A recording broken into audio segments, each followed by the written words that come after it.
Bienvenue. Aujourd'hui, on se penche sur une étude assez riche, hein, le rapport des jeunes Français au travail, les 16-30 ans. C'est tout frais, ça vient de l'Institut Montaigne, avril 2025, sur 6000 jeunes. Oui, et l'idée c'est d'aller un peu au-delà des gros titres, genre la génération d'émissions, tout ça, comprendre vraiment les moteurs, les frustrations Les paradoxes aussi. et les paradoxes, exactement. Parce qu'il y en a pas mal, Et le premier, il est de taille. On parle souvent de rejet du travail, mais là, l'étude montre un attachement assez fort, en fait. carrément. Le chiffre est assez dingue. Même sans problème d'argent, quasiment 80% disent qu'ils continueraient à bosser. Soit dans leur job actuel, soit en changeant, mais ils travailleraient quand même. Ça interpelle, non? Tout à fait. Donc le souci, c'est pas le travail en lui-même. L'insatisfaction, elle existe, bien sûr, mais elle vient d'où alors? Eh bien d'un fossé. Un décalage. Voilà, un décalage entre ce qu'ils attendent et ce qu'ils vivent au quotidien. Parfois, c'est un gouffre. C'est ça qu'on va essayer de décrypter. Leurs attentes, qui sont d'ailleurs pas du tout uniformes, on va voir, les frustrations, et puis le rôle de l'orientation, du management. C'est un sujet complexe. Accrochez-vous, on y va. Alors, cet attachement au travail, ok, mais avec des attentes élevées. Et l'étude le dit bien, l'insatisfaction, c'est ce décalage. Et apparemment, le diplôme, ça joue beaucoup.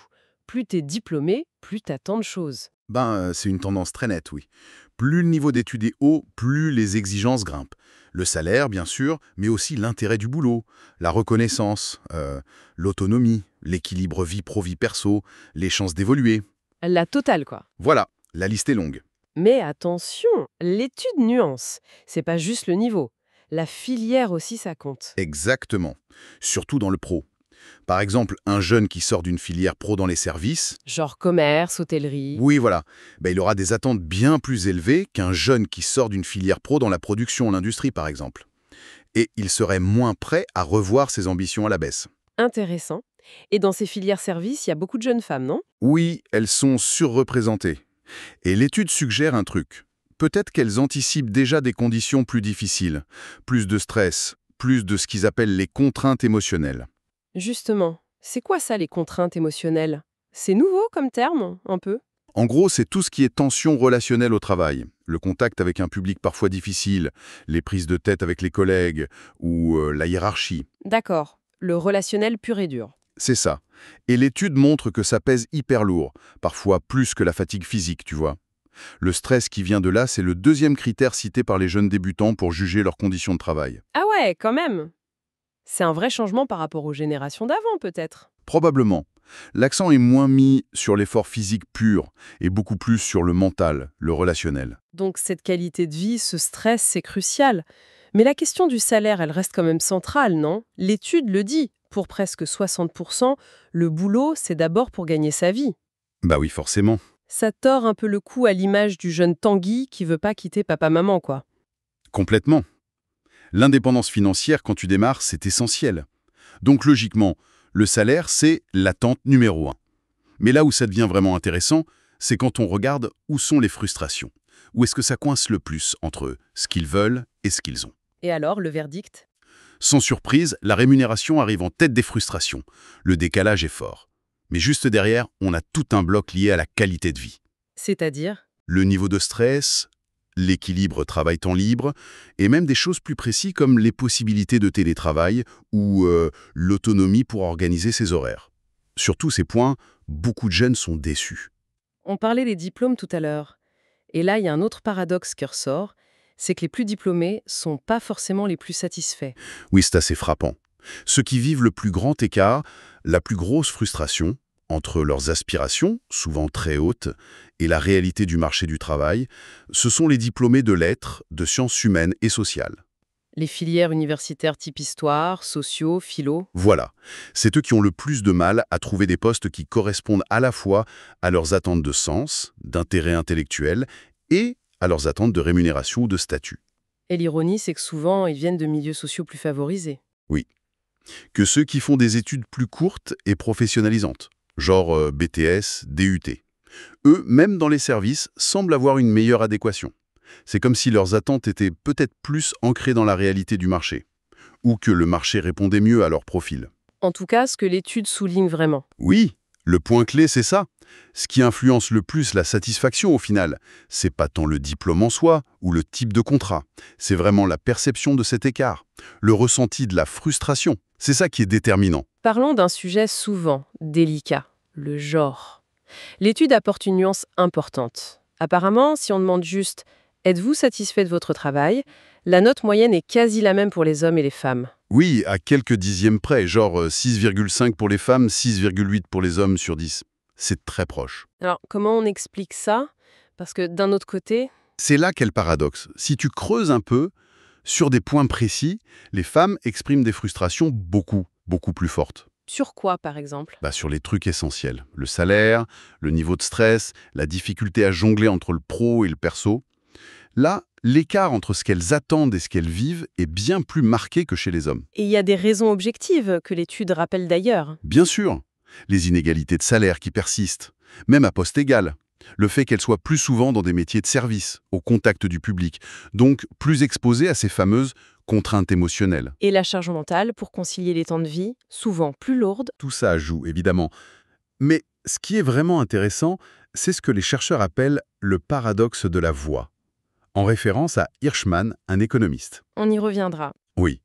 L'idée, c'est que malgré ces frustrations plus aiguës, les femmes auraient moins de moyens, ou moins l'habitude, d'exprimer ce mécontentement de façon collective, de faire entendre leur voix pour réclamer des changements. Et ça, c'est lié au secteur où elles travaillent? L'étude fait ce lien, oui. Plus de 80% des femmes de l'enquête bossent dans les services.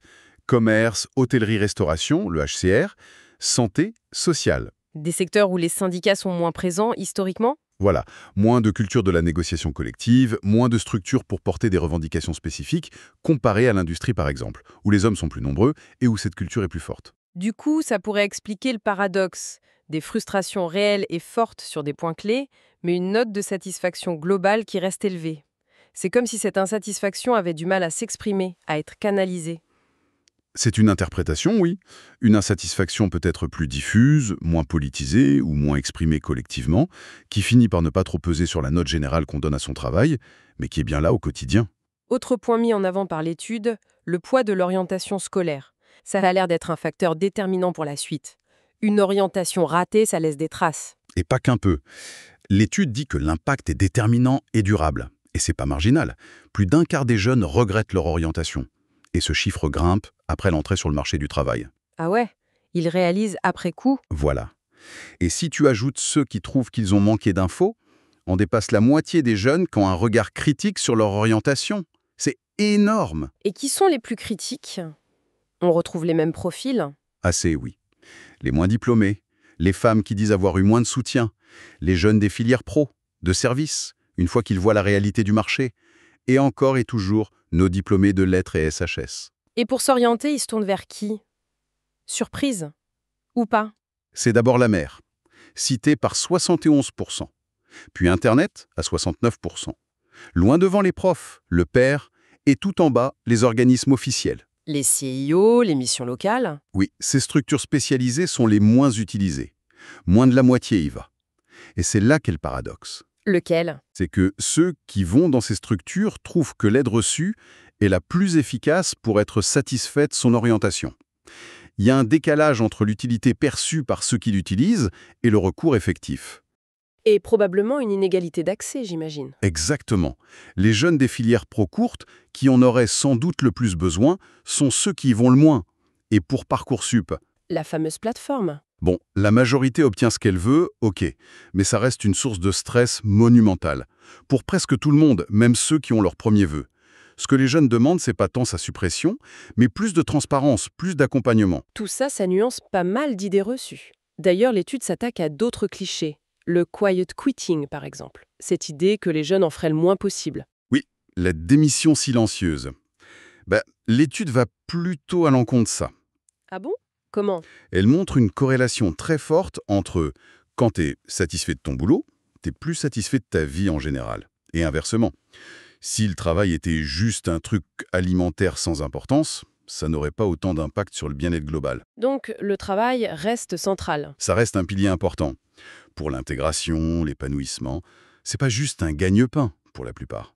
Autre idée reçue, la bougeotte permanente, le job hopping. les jeunes qui zappaient d'un job à l'autre. En théorie, l'étude montre le contraire. Plus de 60% préféraient rester longtemps dans une boîte pour y évoluer. Ils cherchent la stabilité. Oui, ça c'est l'aspiration. Mais la pratique, c'est autre chose. C'est-à-dire? 60% des jeunes qui sont actuellement salariés pensent quitter leur entreprise d'ici 5 ans. Grosse contradiction. Réalité, surtout sur le salaire et l'intérêt du travail. Donc, cette mobilité, c'est pas forcément un choix idéal. C'est souvent une conséquence de l'insatisfaction. C'est l'exit dont on parlait. Une fuite. Un mot sur la RSE, la responsabilité sociale et environnementale. On en parle partout, on pense que c'est la priorité des jeunes. Eh ben non, pas vraiment. Selon cette étude en tout cas, pour la majorité, c'est un critère secondaire, classé même en avant-dernière position de leurs attentes. Ah ouais? C'est surprenant ça. Salé. Bon, c'est un peu plus important pour les diplômés de filières générales type SHS, mais beaucoup moins pour les filières pro, les prépas, les écoles d'ingé ou de commerce. Ça casse un peu l'image de la génération 100% écolo-éthique dans ses choix de carrière. D'accord. Et dernier point sur ces idées reçues, la fatigue physique. Oui, même dans des métiers physiques, c'est pas ça qui préoccupe le plus. Les jeunes sont bien plus sensibles au stress, à la qualité des relations, à ces fameuses contraintes émotionnelles. C'est vraiment un changement de focus. Venons-en au management. Le rapport à l'autorité, la hiérarchie. Est-ce qu'on assiste à une grande rébellion? Pas vraiment un rejet massif, non. La grande majorité suit les instructions, soit sans discuter, 42%, soit s'ils sont convaincus que c'est pertinent, 48%. Il n'y a que 10% qui disent se fier d'abord à leur propre jugement. Et ceux qui contestent, ce sont les plus insatisfaits? Logiquement, oui. Ceux qui sont déjà frustrés par le stress, le salaire, etc. Mais globalement, la perception du manager direct, elle est plutôt positive sur des aspects comme la confiance, la responsabilisation. Mais alors, où est-ce que ça coince? Parce qu'il y a quand même des critiques envers le management. Le gros point noir, c'est le bien-être au travail. Là, quasiment un jeune sur 3 trouve que sa boîte n'en fait pas assez. Et qui critique le plus? On retrouve les femmes, les jeunes en difficulté financière ou psychologique, ceux qui bossent dans les grandes entreprises, et surtout, ceux qui ressentent le plus fort décalage attente-réalité. La frustration, toujours elle. Et la cause numéro 1 de cette insatisfaction envers le management, c'est quoi précisément? L'étude est hyper claire là-dessus. C'est le manque de reconnaissance. Pas assez de retours positifs sur le travail bien fait, pas assez de valorisation des efforts. C'est pas l'autorité en soi qui est rejetée, c'est l'attente de pratiques managériales plus humaines, plus encourageantes. L'étude aborde aussi un sujet beaucoup plus grave, le harcèlement. Et les chiffres font froid dans le dos. Oui, c'est vraiment préoccupant. 27% des jeunes disent avoir subi du harcèlement moral au travail, et 9% du harcèlement sexuel. C'est énorme. Et ça touche qui principalement? Les femmes sont les premières victimes, on s'en doute, mais attention, les hommes aussi sont touchés. 21% pour le harcèlement moral, 7% pour le sexuel. Et évidemment, ça a des conséquences terribles sur la frustration, le rapport à l'entreprise. Est-ce qu'il y a des secteurs plus à risque? Très clairement. Le commerce et l'hôtellerie-restauration, le HCR, se détachent. Les taux de harcèlement, notamment sexuel, y sont bien plus élevés que dans l'industrie, par exemple. C'est un vrai problème structurel dans certains environnements. Face à toutes ces frustrations, ces difficultés, est-ce que l'entrepreneuriat apparaît comme la solution, le rêve ultime? C'est ambigu. D'un côté, la majorité reste attachée au salariat. 70% n'envisagent pas de monter leur boîte tout de suite. Mais de l'autre? Mais de l'autre, le désir d'indépendance, il est hyper fort. Presque la moitié des salariés, 44%, disent que dans l'idéal, ils préféraient être indépendants. Et 40% envisagent concrètement de se lancer d'ici 5 ans. C'est énorme. Donc, il y a un vrai décalage entre la situation et l'aspiration. Et ce désir d'indépendance, il est lié à l'insatisfaction, j'imagine. Complètement. La moitié de ceux qui veulent quitter leur job actuel visent l'indépendance. C'est souvent vu comme une sortie de secours en fait, une façon de retrouver de l'autonomie, du sens ou d'échapper à un management qu'on supporte plus. Les frustrations sur le télétravail, le stress, le manque de perspective, tout ça pousse vers l'entrepreneuriat, hein. Ce sont des moteurs très puissants, oui. L'étude le montre bien. Et qui sont les plus attirés par cette voie? Un peu plus d'hommes, mais surtout, et c'est frappant, un lien très fort avec la précarité.